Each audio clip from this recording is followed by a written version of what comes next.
Halo sahabat Hermina, semangat pagi, semangat pagi. Ketemu bersama saya, Sophie, dalam program Podcast Hermina. Yes, Podcast Hermina ini kita akan membahas satu tema yang unik dan juga menarik untuk kita kupas secara tuntas.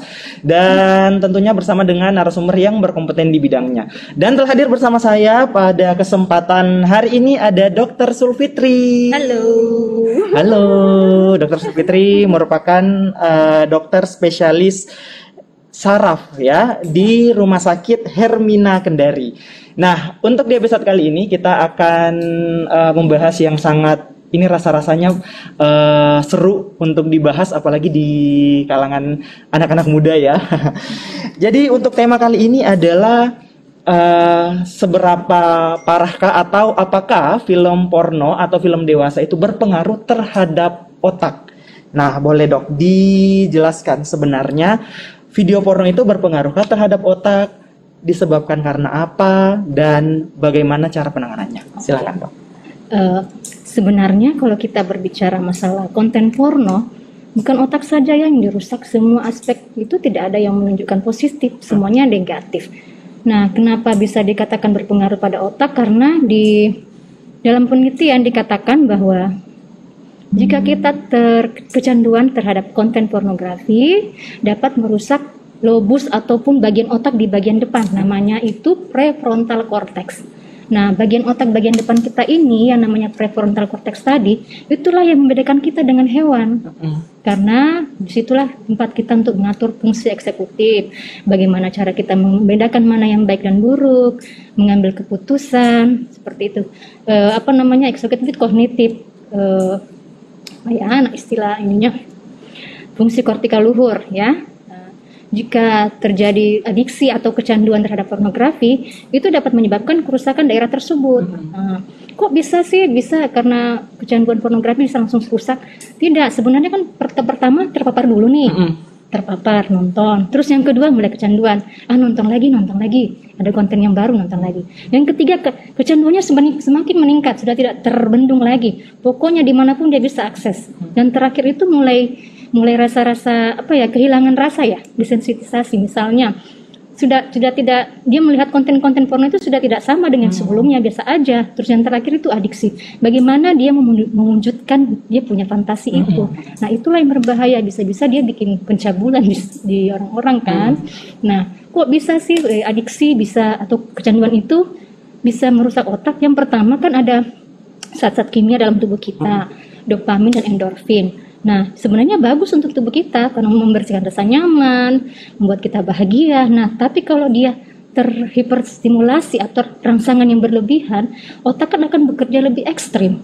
Otak bekerja lebih ekstrim, lama-lama otak akan menyusut ukurannya atau atrofi. Nah, lama-lama kan rusak juga itu otak, seperti itu. Di dalam berbagai penelitian ada dikatakan berdasarkan penelitian Heng et al. Dan Zhou et al. Pada tahun 2013 dan 2011 dikatakan bahwa studi terbaru menunjukkan bahwa kecanduan atau adiksi pornografi dapat merubah ukuran volume bagian prefrontal cortex. Nah, itu bahayanya tuh. Jadi anak-anak muda nih jika sering-sering nonton konten pornografi itu konsentrasinya bisa terganggu, tidak fokus, prestasinya bisa menurun. Itu bahayanya. Aduh, jadi buat anak-anak muda nih ya, mungkin tidak kelihatan secara langsung ya dok ya, itu otak dia mengecil, tapi ternyata sudah dijelaskan sama dokter bahwa berbahayanya menonton film pornografi tadi yang saya tangkap bisa merusak sel otak, yang mana yang sel otak yang dirusak itu adalah sel otak yang membedakan antara manusia dan hewan. Prefrontal cortexnya kita. Nah, itu dia. Baik, terjawab sudah ya untuk seberapa pornografi dapat merusak otak. Oke, kita lepas dari itu, kita mau nanya-nanya dulu sama dokter ini, kesibukannya saat ini apa sih dok? Saat ini saya bekerja di Rumah Sakit Hermina sebagai full timer di neurologi Rumah Sakit Hermina. Selain itu saya juga bekerja di 2 klinik ya, di klinik Sarlina dan Ortofisio. Aduh. Kemudian dok, tadi di awal paling pertama disebut dokter merupakan full timer di Rumah Sakit Hermina Kendari. Kenapa sih dok milih Rumah Sakit Hermina? Sebenarnya bukan cuma saya yang memilih, pasti semua orang memilih Hermina. Kenapa? Waduh. Yang pertama nih, fasilitasnya lengkap banget. Asik. Nah, saya sebagai neurologi sangat suka kalau ada CT scan-nya. CT scan kan sebagai alat penunjang yang membantu pekerjaan saya juga, gitu. Nah, itu dia ya alasan-alasan dokter kenapa mau memilih di Hermina. Dan terakhir nih dok, ada pesan nggak untuk semua yang nonton terkait dengan tema kita tadi, pornografi dapat merusak otak? Oke, bagi sahabat-sahabat semuanya, sebaiknya menghindari menonton film pornografi karena tidak ada manfaatnya seperti itu. Iya, tidak ada manfaatnya dan dapat merusak otak kamu. Kita juga, betul sekali. Oke deh, dokter terima kasih dok untuk sharingnya hari ini walaupun singkat tapi kita yakin bahwa teman-teman yang nonton akan mendapatkan pengetahuan yang baru lagi dan dari jawaban yang dokter tadi sebutkan mungkin akan banyak yang cari-cari tahu ya dok ya. Jadi menambah lagi wawasan mereka. Terima kasih Sobat Hermina yang sudah menyaksikan podcast kita di pagi hari ini. Jangan lupa saksikan terus podcast Hermina dan saya Sophie bersama Dr. Surfitri pamit. Tetap semangat pagi.